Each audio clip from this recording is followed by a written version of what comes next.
पूर्णं दधाति मधुभ्यो धानेति एकदां ब्रह्मणोपारते एकदैव जनानायुस्तेजो दधाति एकदन्ताय विद्महे वक्रतुण्डाय धीमहि तन्नो नन्दी प्रचोदयात् ॐ आदित्याय सोमाय मङ्गलाय बुधाय च गुरुशक्रधनेभ्यश्चाराहवे केशवे नमः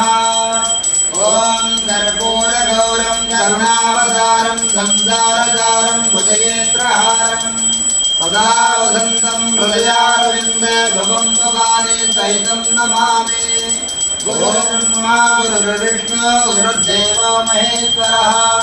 गुरुः साक्षात् परब्रह्म तस्मै श्रीगुरवे नमः सर्वाभ्यो देवताभ्यो नमः कर्पूरं नरळीराजं दर्शयामि मध्ये